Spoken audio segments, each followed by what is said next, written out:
Welcome to episode 158. And you may have heard the term psychological safety, but now you may have also heard of psychosocial safety, which are the work factors that create real mental harm and risk. And if you want a high-performing, loyal team, you need both. So joining me today to discuss this is Dr. Peter Brace. And Peter is the co-founder and CEO of Human Capital Realisation.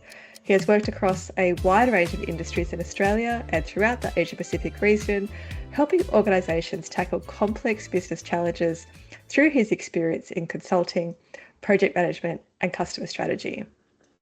In this episode, we unpack the difference between psychological safety and psychosocial safety, what is often misunderstood about both, and how these issues show up in day-to-day work. We also explore how leaders can build safer, healthier workplaces through better conversations, better work design, and a stronger understanding of where risks may be emerging. I hope you enjoy. Welcome, Peter. Lovely to be here, Karen. Thank you. I'd love to know, in your own words, what's the difference between psychological safety and psychosocial safety? Yeah, it's a great question because we did a LinkedIn post on this topic and it got the biggest readership and reshares of LinkedIn posts that I have for years. So, it's obviously a thing people are wondering about. We kind of sum it up in a very simple way. Psychological safety, it's when it's safe to say, and psychosocial safety, it's when it's safe to stay. So psychological safety, when you're in a team that's psychologically safe, you feel that you can speak up. So you can share your ideas, you can object to the way things are done, you can speak up, you feel comfortable about that. Psychosocial is when the conditions of work are threatening to you. So this is maybe there's overwork, maybe there's bullying or harassment, maybe there's ill-defined roles, things like that cause you psychosocial stress and harm. Yeah, I think that's a great way to explain it, because I remember when some of the states first started with the codes of practice around psychosocial safety, and people were just like, what on earth is that word? And it's becoming more commonplace now, particularly with Victorian regulation, but it's still it's kind of a hard thing for people to get their heads around. So I think that's a great way to explain it. So thank you. And they're quite different, but they're connected. Yes. So I guess following from that, what do you see that leaders commonly get wrong about psychological safety? Yeah, well, a lot of leaders feel they need to be invincible. They need to have all the answers. They need to create a little bit of a barrier between themselves and everybody else. And so those are the kind of things that make people feel a bit wary. So one of the greatest things that a leader can do, I think, is in two areas. One is in a proactive area, the other so reactive area. So reactively, if you're a leader and someone comes to you with some news, particularly if it's bad news, how do you react? So the best way to improve psychological safety is to just wait a minute, calm down, and react positively. In a proactive way, to show your vulnerability is really powerful, to show that you have questions the same as everyone else, that you don't always get things right, you make mistakes, you wonder what to do. That kind of thing really helps people open up and feel safe. Yeah, and it can be really difficult in my experience, because sometimes leaders feel like, I'm not a counsellor, I don't know what to do when someone gives me this information. So as an example, someone goes to their manager and says, look, I've been thinking of self-harm, I'm in a really bad place right now. And so for a lot of managers, understandably, they don't know what to do. They feel like it doesn't matter what I do here, I'm not going to be in the right, so to speak. I don't know how to help the person. So what would you suggest in those sorts of situations? Like, is this a skill that we can build and learn? And how should we go about that? Yeah, absolutely. It's a skill. And from the scenario that you mentioned, that manager is already one step ahead because the person has approached them. Yes, true. I mean, that's a great sign, right? That the person is feeling comfortable and safe enough to talk to their boss about this issue. But with psychosocial hazards, they're really very similar to any other kind of hazard, right? A physical hazard, right? How do you deal with physical hazards, right? You've got kind of a hierarchy of controls that you can use, right? You can provide some personal protective equipment, right? So you know, if a person is facing a difficult role, you know, let's say they're continually dealing with members of the public who may be hostile, what kind of personal protective equipment could you provide them with? You know, that might be things like training, it might be things like regular breaks, might be things like a buddy they can talk to. It might be as simple as, you know, if the person is facing out towards the customers, put a mirror behind them. The customer who's angry can see themselves, and that has an immediate psychological effect of helping them to calm down. They see themselves angry and agitated, and they go, oh, you know, somehow that helps them to calm down, and that helps to release the tension. So little things like that. Yeah, that's a great example. I'd never thought about that before. It's a good one, isn't it? Because we're seeing a lot of signs these days, you know, since COVID really, in, you know, the shops and the airports, you know, treat our people with respect. And it always makes me really sad because I think, like, what does that mean that you have to put a sign up to tell people to treat each other with respect? So maybe a mirror is a better idea. No, I think it is, because to me, a sign like that is a bit like saying to an agitated person, calm down. Yeah. You know, it doesn't help at all. Are you sure? And, you know, that hierarchy of controls, you know, the top one is actually remove the person from that dangerous situation. If you can do that, right? So you might redesign the roles so that they don't have to face that psychosocial hazard. So there's lots of different things, you know, lots of, what would you call them, tools in your toolbox that you can use to help reduce psychosocial risk. Yeah. So if that's kind of the tools, what about the early warning signs? So, you know, is there a way that we can look at a workplace and say there are some warning signs here that it's becoming psychologically or psychosocially unsafe? Yeah, psychologically unsafe. So the psychological safety being low, then you're going to see things like the same people always talking in meetings, right? And some people never saying anything. You're going to see things like people are not going to share ideas. They're just going to want to continue to do things the way they are because they're afraid of being judged by others. And you know, you probably know this, that the greatest source of stress for us as humans is feeling that others are judging us, which is why people hate public speaking. And the fear of it often comes before the fear of death, right? Yes. So people would rather die than speak publicly. And the reason for that is because when you're out there, you feel people might judge you. And that's so hard for us as humans because we're social creatures. The feeling that we might be being adversely judged is really hard for us to take. Well, it's the same as physical pain, right? When you look at those fMRI images, and it shows that sort of feeling of emotional pain is exactly the same from our brain's point of view as physical. Yes, so. it is. But the thing about that is, if you think about a physical pain you went through, you don't feel the pain again. You think about an emotional pain you went through, that pain comes back to you, right? Point. It's even more powerful than a physical pain. So it's so important to have that trust within the group, within the team. David Rock, who you may know about, neuroscientist, you know, said there are 5 different things you can do to improve psychological safety. You know, you help people feel that they matter, that they're important. You give people autonomy.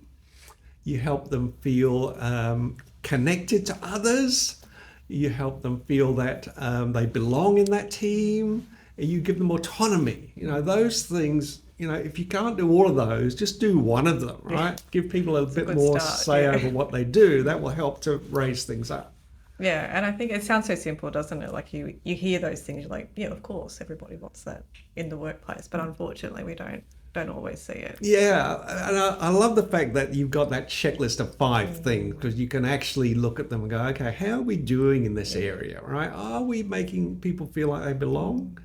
Everybody, then you can start to look at those things in a bit more detail. And being brave enough maybe to actually ask your people those questions as well, even in an anonymous survey. Yes. Because we make great assumptions too, don't we, as humans? Yes. So Yes, that's right.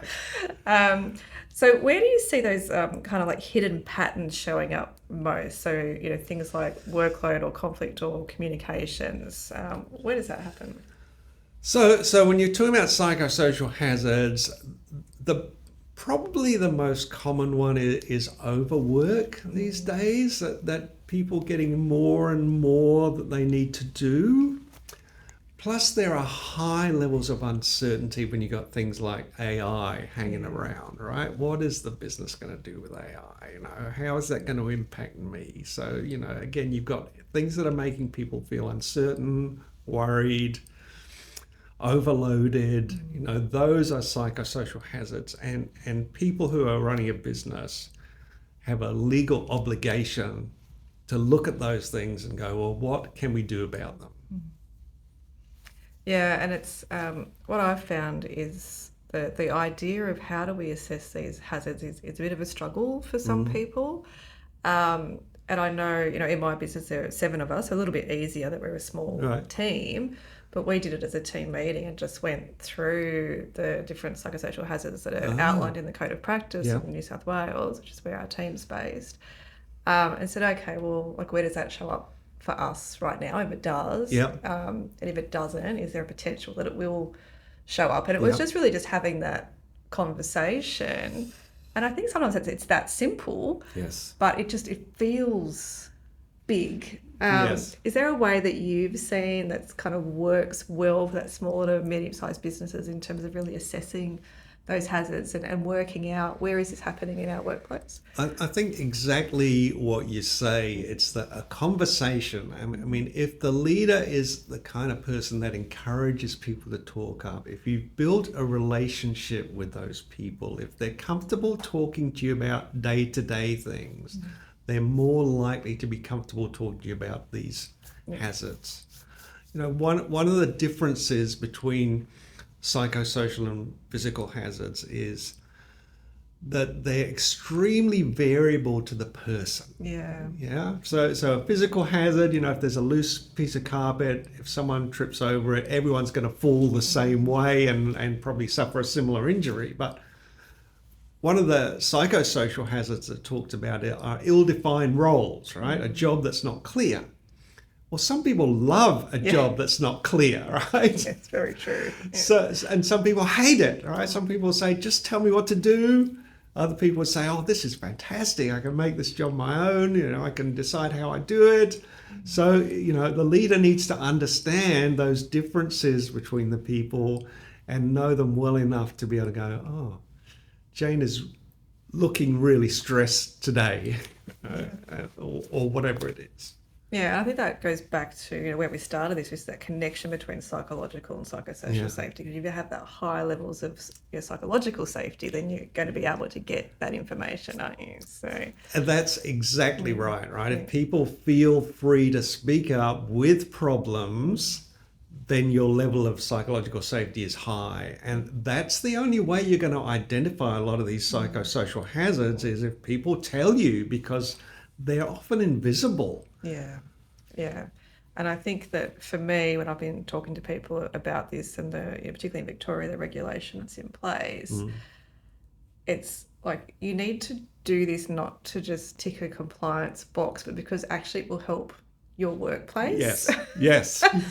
So I'd love to hear your opinion on, have you seen somewhere that you think does this really well? And what does that look like? Do we have, reduced absenteeism? Like, what are the kinds of things that businesses should be thinking about, rather than I just need to tick the compliance box in terms of doing this? Yeah. Organisations that do this well, things like unplanned sick leave are going to go down, right? We worked with an organisation a while back that had high levels of unplanned leave, figured out there was low psychological safety, found out why, because it was a particular leader that was causing these issues.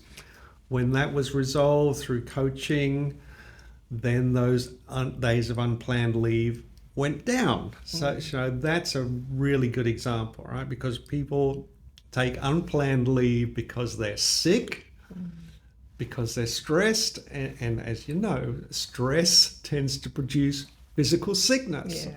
So there's a close correlation there. Yeah, and I think it's sometimes thinking about those things and having the conversation, as we said, with your staff, but also looking at the data as well, and what's actually happening at the moment, and just being, I guess, a bit brave and courageous enough to look at the data properly and say, well, is there a picture here? Yes, true. Because sometimes that can be difficult. Even if you know there's lots of unplanned leave, sometimes people go, well, it's a problem with those people. Versus it's actually an issue here in the organisation. Yes, exactly right. We do have a tendency to blame an individual rather than look at the processes and the systems around it. So it's always wise to check ourselves, right? Hang on, is it really this person? Or, let's look at the bigger picture. If you can look more holistically, you're probably going to find a deeper reason for this. Excellent. So what's one leader behaviour that could almost instantly, maybe not instantly, but quickly increase psychological safety? I think meetings is where it often shows up. And meetings are often where you can do something about it. So in a meeting, for the leader to ask questions, to, without shaming anyone for not speaking up, encourage people to share and give people different ways that they can contribute. So some people hate speaking in a group, right? Make sure they have another way to communicate. So maybe before the meeting, you go up to that person and say, hey, I know you've come from this area previously. I'm sure you might have an idea about this issue. Let me know what you think. You can either do that in the meeting or tell me. I'll bring it up. And I love the way some leaders say, look, if nobody likes it, I'll say it's my idea. If they love it, I'll tell them it's your idea. So, little things like that will make people feel that they have a voice, that they matter in the organisation. And that's a huge boost to people's psychological safety. I love it. And what about if we look at psychosocial risks? What would be one simple fix to a work design issue that you think that people could take, and why that one? I don't think there's any one simple fix to work design. It's really a matter of looking at that work design through the lens of psychosocial safety. So look at it and go, well, where are the stress points here? Where are the points where people might feel anxious, where people might feel uncertain or overloaded, or what is it, right? And talk to people who are doing that job. What is the worst part of this job? What is the part that makes you wish you didn't have to come in?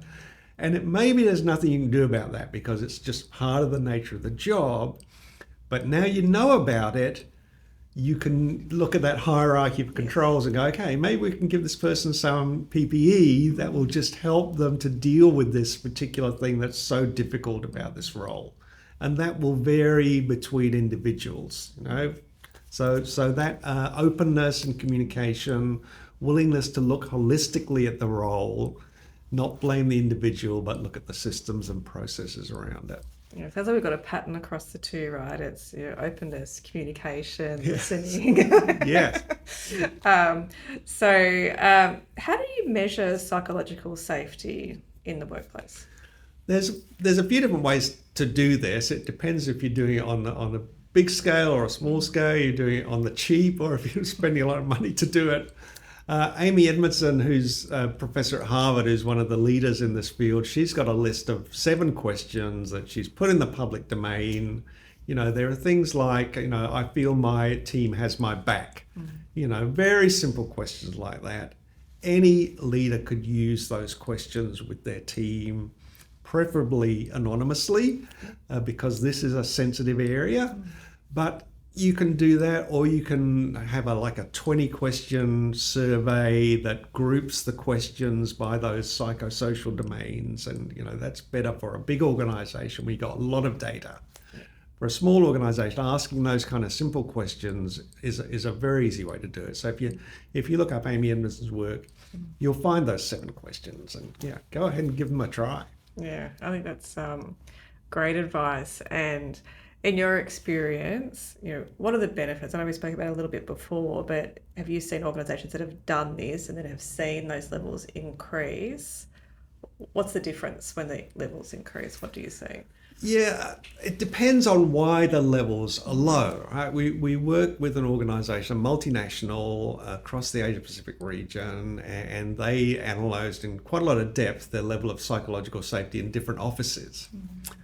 And one of them they found was in Japan, the level of psychological safety was high. And you look at the reason for that, it's because there was a high level of certainty. People knew what was expected of them. They knew what their job was. They knew their place in the organisation, and that made them feel safe.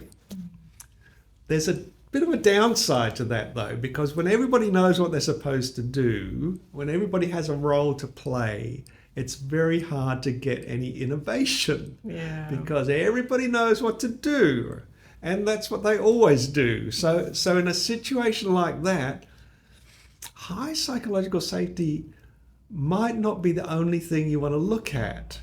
Because you can have a very happy team that gets along well, everyone's open and loving being in the workplace. But if they don't have anything to do, you're not going to get results. So you've got to have accountability as well as that psychological safety. I call it respectful accountability. So it's kind of bringing those 2 sides together. I'm not sure if that answered your question. No, Karen. It does, and I think it's great advice to really think about that. And I know, in Amy Edmondson's original TED talk, she talks about, this is not about putting your foot off performance. Yeah, like it's, right. Yes. You've still got to think about that as well. So yes. I think that's great advice. So we've spent 20 minutes talking about a topic that honestly we could spend days talking about. Is there one thing you want to leave the listeners with today, whether it's something that they can do in the next 30 days or, is there something you would encourage people to look into? Well, there's just a little story that I really like, and it always makes me a little bit emotional. I'm not quite sure why, but it's about Toyota, right? Toyota in the 50s, making cars in Japan, quality was low. They were looking at how do we improve our quality. And one of the things they brought in was the andon cord. Now, the andon cord was literally a cord that any worker on the assembly line could pull.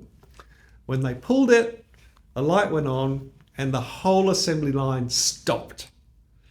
So you can imagine the millions of yen that were being lost because this worker had found a quality problem that needed to be fixed. But the interesting thing about the story is that the instruction to that worker's supervisor was, you need to immediately go over to that worker who pulled the andon cord and stopped the line. You need to thank them for doing that. And that to me is a beautiful example of how speaking up can be rewarded.